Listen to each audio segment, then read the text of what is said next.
Assalamualaikum warahmatullahi wabarakatuh. Perkenalkan, kami dari kelompok 1 akan memaparkan analisis kami mengenai RPP kelas 2 tema 1. Sebelumnya, saya akan memperkenalkan kelompok saya. Nama saya Julika Nuriski, NPM 1850682. Nama saya Sultan Samosir dengan NPM 1850600108. Saya Rahmadifa Andini, NPM 1850600140. Saya Mufidah Febriani. Saya Intan Dewata. Berdasarkan Permendikbud nomor 22 tahun 2016 tentang standar proses pendidikan dasar dan menengah. Rencana pelaksanaan pembelajaran RPP adalah rencana kegiatan pembelajaran tatap muka untuk satu pertemuan atau lebih. RPP dikembangkan dari silabus untuk mengajarkan kegiatan pembelajaran peserta didik dalam upaya mencapai kompetensi dasar. Penyederhanaan rencana pelaksanaan pembelajaran atau RPP sesuai dengan Permendikbud nomor 4 tahun 2019 tertanggal 13 Desember 2019 merupakan salah satu terobosan baru yang dilakukan oleh Menteri Pendidikan dan Kebudayaan Nadiem Makarim.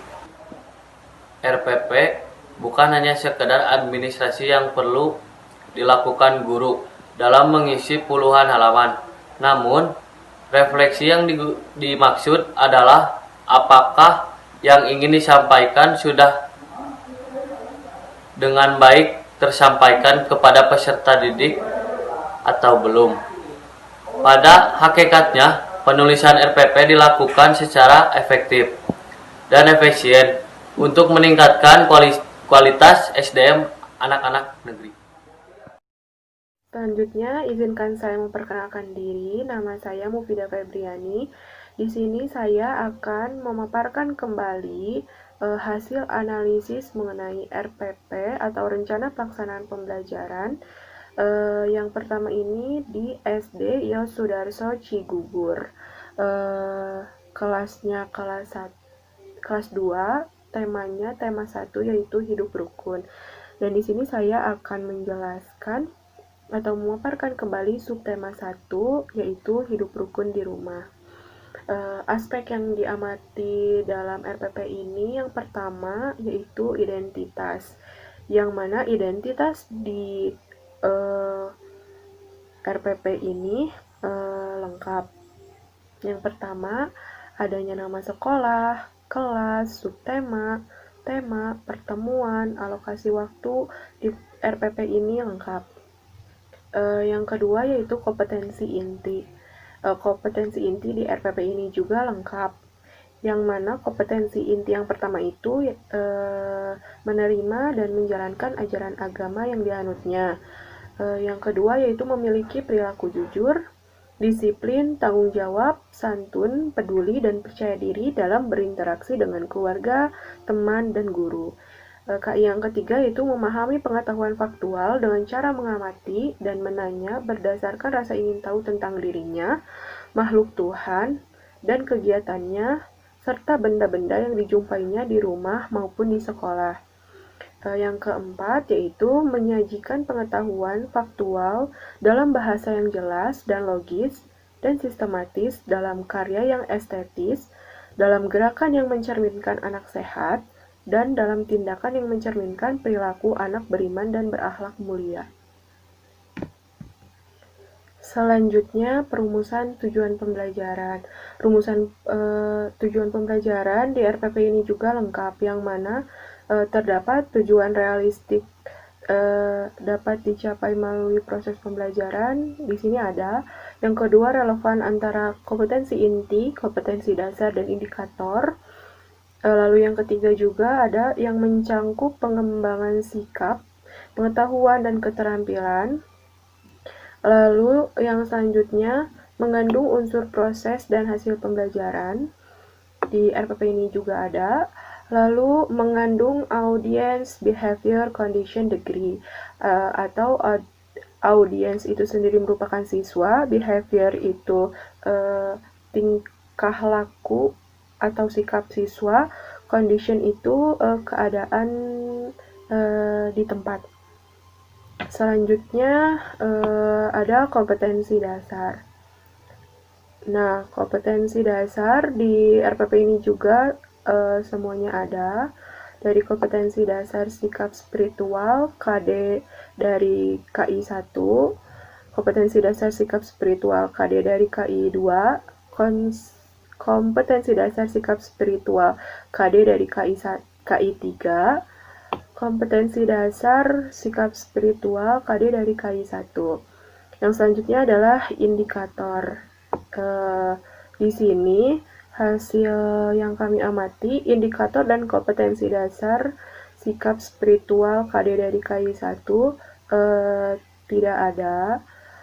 Selanjutnya indikator dari kompetensi dasar sikap sosial dari KD dari KI 1 juga tidak ada, karena KD dalam RPP ini yaitu mulai dari KD 3 dan 4.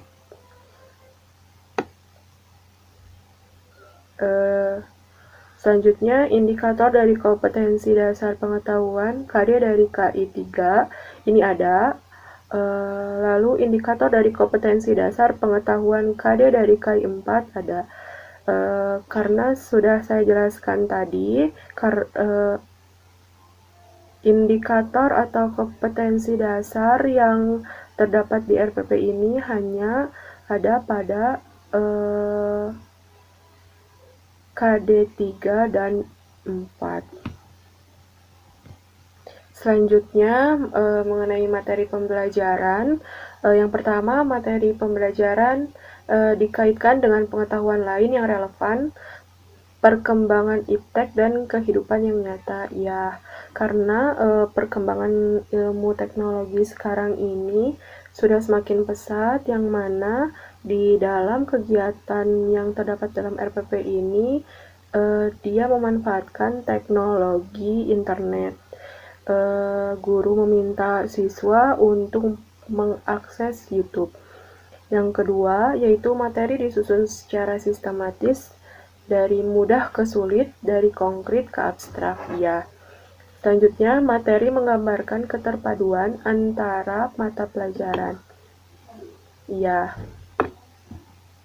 ada. Selanjutnya, pada kegiatan pembelajaran. 1. Kegiatan pendahuluan. Pada RPP ini, dia memuat aktivitas penyiapan fisik dan psikis peserta didik dengan sapaan dan pemberian salam. Yang kedua, memuat aktivitas penyampaian kompetensi yang akan dicapai. Ya, di RPP ini juga terdapat itu. Yang ketiga, memuat aktivitas pengaitan materi pembelajaran dengan materi pembelajaran sebelumnya. Ya, lalu yang selanjutnya yaitu memuat aktivitas pengajuan pertanyaan menantang untuk memotivasi. Ini juga terdapat. Lalu memuat aktivitas penyampaian manfaat pembelajaran materi pembelajaran. Yang selanjutnya memuat aktivitas penyampaian aspek yang akan dinilai sama proses pembelajaran. Lalu yang terakhir memuat aktivitas penyampaian rencana atau langkah-langkah kegiatan, misalnya kerja individual, kerja kelompok, diskusi, melakukan observasi, dan lain-lain. Di RPP ini juga terdapat. Sekian dari saya. Perkenalkan, nama saya Inintan Dewata. Di sini saya akan memaparkan hasil analisis RPP 1 lembar kelompok kami. Aspek yang diamati, yang pertama identitas, nama sekolah, kelas atau semester, tema, subtema, pertemuan, alokasi waktu, itu tercantum di dalam RPP yang kami amati. Yang selanjutnya ada kompetensi inti. Kompetensi inti di dalam RPP yang kami amati itu tidak tercantum.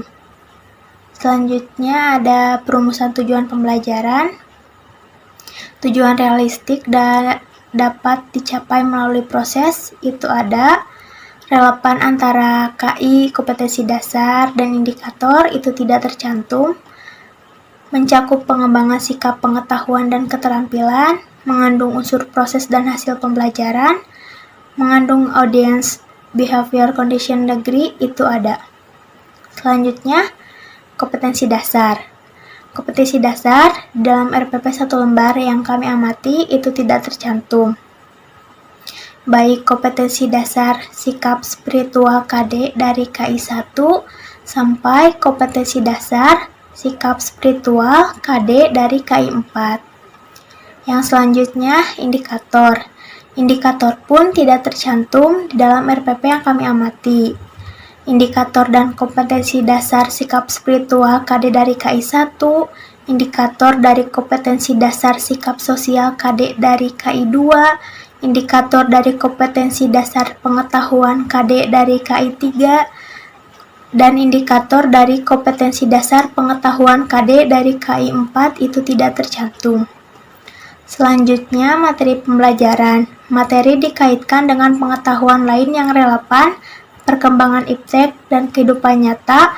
Materi disusun secara sistematis dari mudah ke sulit, dari konkret ke abstrak, dan materi menggambarkan keterpaduan antara mata pelajaran itu ada. Selanjutnya, kegiatan pembelajaran pendahuluan. Yang pertama, memuat aktivitas penyiapan fisik dan psikis peserta didik dengan sapaan dan salam. Yang selanjutnya, memuat aktivitas penyampaian kompetensi yang akan dicapai. Yang selanjutnya, memuat aktivitas pengaitan materi pembelajaran dengan materi pembelajaran sebelumnya itu ada. Memuat aktivitas pengajuan pertanyaan, menantang untuk memotivasi itu tidak tercantum. Memuat aktivitas penyampaian aspek yang akan dinilai selama proses pembelajaran itu ada. Dan yang terakhir, memuat aktivitas penyampaian rencana atau langkah-langkah kegiatan, misalnya kerja kelompok atau kerja individu, itu tidak tercantumkan. Terima kasih. Saya Rahmadifa Andini. Di sini selanjutnya saya akan menjelaskan materi tentang analisis RPP subtema 3, yaitu tentang hidup rukun di sekolah. Yang pertama ada tujuan pembelajaran. Tujuan pembelajaran di sini itu ada 4, yaitu 1. Dengan diberikan teks percakapan tentang hidup rukun, siswa dapat menyebutkan isi teks yang berisi perintah yang berkaitan dengan sikap hidup rukun melalui kegiatan menyimak dengan benar. Yang kedua, dengan diberikan contoh gambar imajinatif, siswa dapat mengidentifikasi ciri-ciri karya gambar imajinatif dengan tepat. Yang ketiga, dengan diberikan benda konkret, siswa dapat melakukan penyumbahan 2 bilangan dengan teknik menyimpan dengan cara panjang dengan benar. Yang keempat, dengan diberikan benda konkret, siswa dapat melakukan penyumbahan 2 bilangan dengan teknik menyimpan dengan cara pendek dengan benar. Lalu yang kedua itu ada kegiatan pembelajaran. Kegiatan pembelajaran di sini itu ada 3, yaitu berupa yang pertama kegiatan pendahuluan, yang kedua kegiatan inti, dan yang ketiga kegiatan penutup. Dan yang ketiga itu ada penilaian. Penilaian di sini itu ada 3, yaitu yang pertama ada pengetahuan, kedua sikap, dan ketiga keterampilan. Di dalam pengetahuan, penilaian tertulis berdasarkan foto tugas yang telah dikirimkan via WAG, serta penilaian terhadap hasil penugasan secara langsung. Untuk sikap, yaitu keaktifan siswa dalam kegiatan belajar via online dan antusiasme mengerjakan tugas. Lalu di dalam keterampilan itu ada kreativitas siswa dalam mempresentasikan dan menjelaskan tugas. Dan di dalam RPP itu tentunya terdapat sebuah format atau instrumen, dan instrumen atau format tersebut itu berupa ada identitas, kompetensi inti, perumusan tujuan pembelajaran, kompetensi dasar, indikator, materi pembelajaran, kegiatan pembelajaran, ya. Dan di dalam identitas RPP yaitu berupa nama sekolah, kelas atau semester, tema, subtema, pertemuan keberapa, dan juga alokasi waktu. Ya, sekian dari saya. Terima kasih. Wassalamualaikum warahmatullahi wabarakatuh. Saya Turlan Tamasir akan memaparkan RPP kelas 2, tema 1 dengan subtema keempat. Poin pertama adalah identitas. Yang pertama ada nama sekolah. Di sini terdapat nama sekolah MI 1 Bolong Selatan. Selanjutnya ada kelas atau semester, yaitu kelas 2 dan semester 1. Selanjutnya ada tema, yaitu tema pertama dengan judul hidup rukun. Selanjutnya ada subtema, yaitu subtema keempat dengan judul hidup rukun di masyarakat. Selanjutnya ada pertemuan ke, yaitu pembelajaran pertama atau pertemuan pertama atau pembelajaran pertama. Yang terakhir ada alokasi waktu, tetapi di dalam RPP ini tidak ada alokasi waktu. Poin yang kedua adalah kompetensi inti. Di sini tidak ada kompetensi inti karena RPP 1 lembar hanya berisi 3 poin utama, yaitu tujuan pembelajaran, kegiatan pembelajaran, serta penilaian. Maka dari itu tidak ada kompetensi inti di dalam RPP ini. Poin yang ketiga yaitu perumusan tujuan pembelajaran. Yang pertama ada tujuan realistik yang dapat dicapai melalui proses pembelajaran, tentu ada. Yang kedua ada relevan antara kompetensi inti, kompetensi dasar, dan juga indikator. Saya tidak melihat ada relevan atau tidak relevannya, karena di dalam RPP ini tidak ada kompetensi inti, tidak ada kompetensi dasar, dan juga tidak ada indikator. Selanjutnya mencakup pengembangan sikap, pengetahuan, dan keterampilan. Iya, karena di dalamnya terdapat pengembangan sikap berupa keaktifan siswa. Selanjutnya ada pengetahuan di mana pengetahuan siswa terasah, dan juga keterampilan siswa di mana siswa dalam mengerjakan tugasnya. Selanjutnya ada mengandung unsur proses dan hasil pembelajaran, tentu ada. Lalu ada mengandung audience, behavior, condition, dan degree, di mana audience adalah sebuah pemirsa atau di dalam RPP ini atau di dalam proses pembelajaran adalah siswa. Selanjutnya adalah behavior, adalah merupakan perilaku atau aktivitas pembelajaran. Selanjutnya ada condition, di mana kondisi di dalam pembelajaran, dan juga yang terakhir ada degree, yaitu perbandingan sebelum dan sesudah pembelajaran. Lalu yang poin D, kompetensi dasar, tidak ada karena RPP ini hanya RPP 1 lembar, jadi tidak ada kompetensi dasar, dan juga tidak ada indikator, jadi saya lewat. Selanjutnya materi pembelajaran. Poin yang pertama yaitu materi dikaitkan dengan pengetahuan lain yang relevan, perkembangan iptek, dan juga kehidupan nyata. Tentu ada, karena di dalam proses pembelajaran tersebut juga kita menggunakan, atau kita guru dan siswa dan juga orang tua menggunakan teknologi yaitu WhatsApp group, di mana guru, siswa, dan juga orang tua dapat bertukar video, media, gambar, atau audiovisual lainnya. Selanjutnya, materi disusun secara sistematis, tentu saja. Dan yang terakhir, materi menggambarkan keterpaduan antara mata pelajaran. Jawabannya adalah ada. Karena di dalam RPP ini saya melihat di dalam kegiatan pembelajaran ada mata pelajaran bahasa Indonesia di mana orang tua membacakan bacaan dan siswa menyimak. Selanjutnya ada seni budaya di mana siswa dapat mengidentifikasikan beberapa karya. G. Kegiatan pembelajaran. Yang pertama, kegiatan pendahuluan. Poin pertama, membuat aktivitas penyiapan fisik dan psikis peserta didik dengan sapaan dan pemberian salam, tentu ada, karena di dalam sini, di dalam kegiatan pendahuluan, peserta didik bersama orang tua dapat melakukan doa bersama-sama juga, dan juga sapaan. Selanjutnya, memuat aktivitas penyampaian kompetensi yang akan dicapai. Saya tidak melihat ada penyampaian kompetensi. Selanjutnya ada memuat aktivitas pengaitan materi pembelajaran dengan materi pembelajaran sebelumnya. Ada, karena di dalam sini dengan bantuan orang tua, siswa dapat mengingat kembali kegiatan-kegiatan di lingkungan masyarakat yang berkaitan dengan hidup rukun. Lalu memuat aktivitas pengajuan pertanyaan menantang untuk memotivasi, saya tidak melihatnya. Lalu selanjutnya membuat aktivitas penyampaian materi, mempelajari materi pembelajaran. Ada, selanjutnya membuat aktivitas penyampaian aspek yang akan diambil selama proses pembelajaran. Ada, dan yang terakhir adalah membuat aktivitas penyampaian rencana atau langkah-langkah kegiatan. Bisa berupa kerja individual atau kerja kelompok, diskusi, maupun observasi. Nah, di sini tidak ada. Sekian.